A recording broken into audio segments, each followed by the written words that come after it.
Hello friends, இன்னைக்கு நம்ம சேனல்ல என்ன டாபிக் பார்க்க போறோம்னு பார்த்தீங்கன்னா, நாளை நாள் பார்த்தீங்கன்னா அமாவாசை நாளானது வருதுங்க. இந்த அமாவாசை நாள் பார்த்தீங்கன்னா வியாழக்கிழமை அன்னைக்கு வருதுங்க. ஸோ இந்த வைகாசி மாத அமாவாசை நாளோட சிறப்பு என்ன அப்படின்றத இந்த வீடியோ மூலம் முழுமையா பார்த்து தெரிஞ்சுக்கோங்க. அதே போல இந்த அமாவாசை நாள்ல என்ன மாதிரி விஷயங்கள் செய்யணும் செய்யக்கூடாது அப்படின்றதையும் இந்த வீடியோ மூலம் தெரிந்து கொள்ளலாம். அதே போல பாத்தீங்கன்னா முக்கியமாக நாளை நாள் வரக்கூடிய இந்த அமாவாசை நாள்ல எந்த மாதிரி உணவுகளை சமைக்கணும் சாப்பிடணும் அப்படின்னு இந்த வீடியோல முழுமையா பார்த்து தெரிஞ்சுக்கோங்க. கண்டிப்பா இந்த வீடியோ பாத்தீங்கன்னா உங்களுக்கு ஒரு சுவாரஸ்யமான வீடியோவா இருக்குங்க. ஒவ்வொரு மாதமும் பாத்தீங்கன்னா அமாவாசை நாளானது வருங்க. ஒவ்வொரு மாதத்திலும் வரக்கூடிய அமாவாசை நாள்ல பாத்தீங்கன்னா எல்லோரும் பாத்தீங்கன்னா முன்னோர் வழிபாடு செய்வதற்கு ஒரு உகந்த நாள் அப்படின்னு சொல்லலாங்க. அதாவது நம்மளுடைய முன்னோர்களுக்கு தர்ப்பணம் கொடுக்கக்கூடிய ஒரு முக்கியமான நாள் அப்படின்னு இந்த அமாவாசை நாளை நம்ம சொல்லலாங்க. அமாவாசை நாள் பாத்தீங்கன்னா ஒரு புனிதமான நாள் அப்படின்னு சொல்லலாங்க. இது உங்களுடைய வாழ்க்கை துணைக்கு ஆரோக்கியமும் முன்னேற்றமும் தரக்கூடிய நாள் அப்படின்னு கூட சொல்லலாங்க. அமாவாசை விரதம் பாத்தீங்களா இந்துக்களால் மாதம் தோறும் கடைபிடிக்கப்படுகின்ற ஒரு முக்கியமான விஷயமாவே சொல்லப்படுது. அதுவும் பாத்தீங்கன்னா இந்த வைகாசி மாத அமாவாசை நாள் ரொம்பவே ஒரு சிறப்பான நாள் அப்படின்னு சொல்லலாங்க. அப்படிப்பட்ட இந்த அமாவாசை நாள்ல பாத்தீங்கன்னா நீங்க எந்த மாதிரி விஷயங்களை செய்யணும் செய்யக்கூடாது அப்படின்றத இந்த வீடியோ மூலம் தெரிந்து கொள்ளுங்க. அதாவது அமாவாசை நாள்ல பாத்தீங்கன்னா சில விஷயங்களை நீங்க தெரிந்தும் தெரியாமல் கூட செய்வீங்க. அப்படி நீங்க தெரியாம செய்யக்கூடிய விஷயங்கள் சின்ன சின்ன தவறுகள் உங்க வாழ்க்கைக்கு ஒரு பிரச்சனையா ஆகும் அப்படின்னு சொல்லலாங்க. அதனால இந்த வீடியோல சொல்லக்கூடிய விஷயங்களை தெரிந்து அதுக்கேற்ப நாளை நாள் வரக்கூடிய இந்த அமாவாசை நாள கண்டிப்பா நடந்து கொள்ளுங்க. அதுவும் பாத்தீங்கன்னா இந்த வைகாசி மாதம் அமாவாசை நாள் பாத்தீங்கன்னா ஒரு தனி சிறப்பு இருக்கு அப்படின்னு சொல்லலாங்க. இந்த மாதத்துல வரக்கூடிய இந்த அமாவாசை நாள் பாத்தீங்கன்னா நமக்கு வளங்களை அள்ளி தரக்கூடிய ஒரு சிறப்பான நாள் அப்படின்னு சொல்லலாங்க. அதே போல இந்த வைகாசி மாத அமாவாசை நாள பாத்தீங்கன்னா மாதவ மாதம் அப்படின்னு சொல்லலாங்க.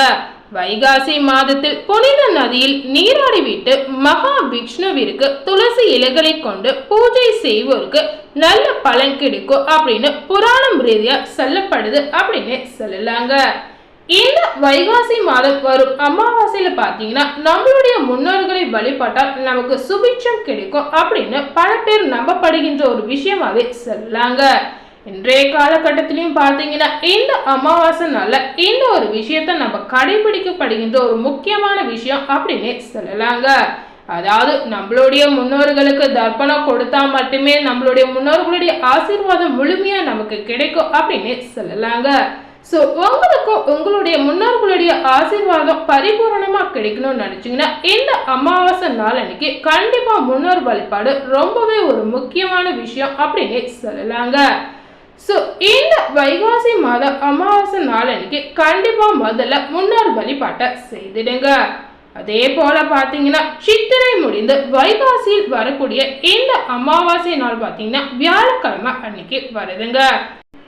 ஸோ இந்த வைகாசி மாத அமாவாசை நாளுக்கு ஒரு கூடுதல் தனி சிறப்பு இருக்கு அப்படின்னு சொல்லலாங்க. அதாவது இந்த நாள் பாத்தீங்கன்னா முருகருக்கு உகந்த கிருத்திகை நட்சத்திர நாளில் வருகிறது அப்படின்னு சொல்லப்படுது. இதனால பாத்தீங்கன்னா முன்னோர்களோட ஆசையோடு முருகனின் பூரண அருளும் கிடைக்கும் என அப்படின்னு சொல்லலாங்க.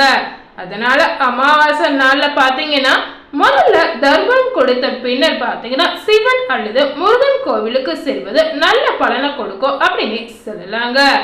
அதனால இந்த அமாவாசை நாள் அன்னைக்கு பாத்தீங்கன்னா பசுவுக்கு பச்சை அரிசி பாசி பருப்பு வெள்ளம் கலந்து தானமாக கொடுக்கறதுனால கண்டிப்பா உங்களுக்கு பரிபூரண அருள் கிடைக்கும் அப்படின்னு சொல்லலாங்க.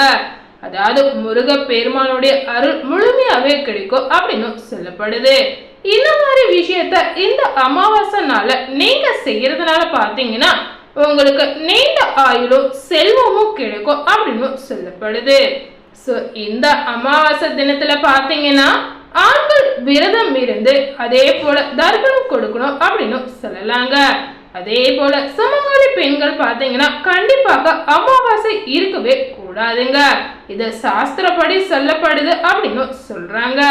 பெண்கள் அமாவாசை விரதம் இருப்பது சில விதிமுறைகள் இருக்கு அப்படின்னு சொல்றாங்க. முன்னோர்களுக்கு பிடித்த உணவுகளை மதிய உணவிற்கு சமைத்து அதை மறைந்த முன்னோர்களின் புகைப்படங்களுக்கு பொட்டு வைத்து பூ வைத்து படைக்க வேண்டும். இப்படி சமைக்கும் காய்கறிகள் பார்த்தீங்கன்னா சிலவற்றை பயன்படுத்தவே கூடாதுங்க. அது என்ன மாதிரி காய்கறிகள் பயன்படுத்த கூடாது அப்படின்னு இந்த வீடியோவை முழுமையா பார்த்து தெரிஞ்சுக்கொள்ளுங்க. இந்த அமாவாசை நாள்ல என்ன மாதிரி விஷயத்த செய்யணும் அப்படின்றத இந்த வீடியோ மூலம் முதல்ல தெரிந்து கொள்ளலாம். மறைந்த முன்னோர்களுக்கு பார்த்தீங்கன்னா தர்ப்பணம் கொடுக்கறதுக்கு பார்த்தீங்கன்னா இந்த மாதிரி அமாவாசை நாள் ஒரு உகந்த நாள் அப்படின்னு சொல்லப்படுது. இந்த மாதிரி தினத்துல பார்த்தீங்கன்னா ஒரு அரச மரத்தின் கீழ் கடுகு எண்ணெய் தீபம் ஏற்றி வருவது நல்ல பலனை தருங்க. அதே போல பார்த்தீங்கன்னா காலையில் சீக்கிரமா எழுந்து சிவன் விஷ்ணுவை வணங்க வேண்டும். அதே போல அடுத்ததாக பூமியில் ஒரு ஸ்பூன் பால் ஊற்ற வேண்டுங்க. இந்த மாதிரி செய்யறதுனால உங்க வாழ்வில் இருக்கக்கூடிய அனைத்து இடையூறுகளை தாண்டி வர இது உதவும் அப்படின்னு சொல்லப்படுது. சனி கோவிலில் கடுகு எண்ணெய், கருப்பு உளுந்து, இரும்பு துண்டு, நீல மலர் இந்த மாதிரி பொருட்களை தானமா கொடுக்கலாங்க. இந்த மாதிரி நீங்க தானமா கொடுத்து சனி மந்திரத்தை பார்த்தீங்கன்னா 108 முறை உச்சரிக்க வேண்டுங்க. அல்லது 101 முறை உச்சரித்தாலே போதும் அப்படின்னு சொல்லலாங்க. அதே போல பார்த்தீங்கன்னா இந்த அமாவாசை நாள்ல பார்த்தீங்கன்னா பசுமாட்டுக்கு பழங்கள் வழங்கலாங்க.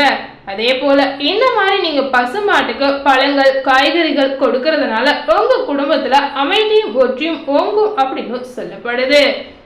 இந்த அமாவாசை நாள்ல எந்த மாதிரி விஷயங்களை செய்யக்கூடாது அப்படின்றத தெரிந்து கொள்ளுங்க. இந்த நாள்ல பாத்தீங்கன்னா எந்த ஒரு நல்ல காரியமும் செய்யவே கூடாதுங்க. துளசி இலையை இந்த நாள்ல பறிக்கவும் கூடாதுங்க. இந்த அமாவாசை நாள் அன்னைக்கு நீங்க பயன்படுத்த கூடாத காய்கறிகள் என்னென்ன அப்படின்றத தெரிந்து கொள்ளுங்க.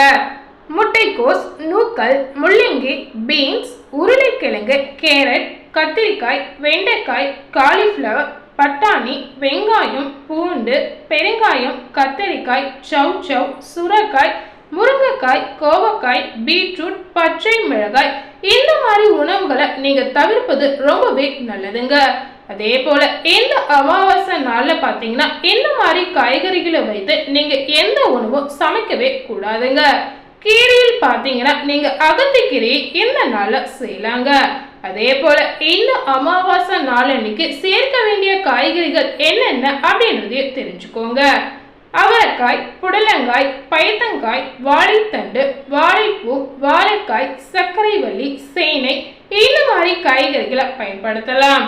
அதே போல பார்த்தீங்கன்னா சேப்பக்கிழங்கு, பிரண்டை, மாங்காய், இஞ்சி, நெல்லிக்காய், பாரிக்காய், பாகற்காய், மிளகு, கல்விப்பிள்ளை, பாசிப்பருப்பு, உளுந்து, கோதுமை, வெல்லம், வெள்ளை பூசணி, மஞ்சள் பூசணி இந்த காய்கறிகளை வைத்து நீங்க இந்த அமாவாசை நாள்ல பயன்படுத்தி சமைக்கலாங்க.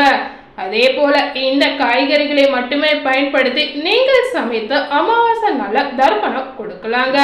அதே போல பாத்தீங்கன்னா ஒரு முக்கியமான விஷயம், இந்த அமாவாசை நாள்ல எந்த மாதிரி பொருட்களை நீங்க தானம் செய்யலாம் அப்படின்றதையும் தெரிந்து கொள்ளுங்க. இந்த நாள்ல பாத்தீங்கன்னா அன்னதானம் செய்வது ஒரு தனி சிறப்பு அப்படின்னு சொல்லப்படுது. அதே போல பாத்தீங்கன்னா உப்பு தானம், கோதானம், ஆடை தானம், நெய் தானம் இந்த மாதிரி தானத்தை நீங்க இந்த அமாவாசை நாள்ல செய்வது நல்லது அப்படின்னு சொல்றாங்க.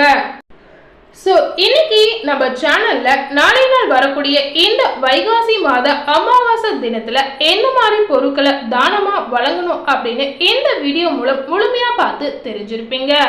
அதே போல நாளை நாள் வரக்கூடிய இந்த அமாவாசை நாள் அன்னைக்கு எந்த மாதிரி விஷயங்களை செய்யணும் செய்யக்கூடாது, அதே போல எந்த மாதிரி பொருட்களை இந்த அமாவாசை நாள் அன்னைக்கு பயன்படுத்தணும் அப்படின்னு இந்த வீடியோ மூலம் முழுமையா பார்த்து தெரிஞ்சிருப்பீங்க. இந்த வீடியோவை நீங்க பார்த்து பயனடைஞ்ச மாதிரி உங்க ஃப்ரெண்ட்ஸ் அண்ட் ஃபேமிலி பார்த்து பயனடையணும்னு நினைச்சீங்கன்னா இந்த வீடியோவை உங்க ஃப்ரெண்ட்ஸ் அண்ட் ஃபேமிலிக்கு லைக் பண்ணி ஷேர் பண்ணுங்க. மேலும் இது போல புதிய தகவலை தெரிந்து கொள்ளணும்னு நினைச்சீங்கன்னா மறக்காம நம்ம சேனலை சப்ஸ்கிரைப் பண்ணுங்க. அதே போல மறக்காம இந்த மாதிரி விஷயங்களை செய்யணும் செய்யக்கூடாதுன்னு பார்த்து தெரிஞ்சுக்கொள்ளுங்க. தேங்க்யூ.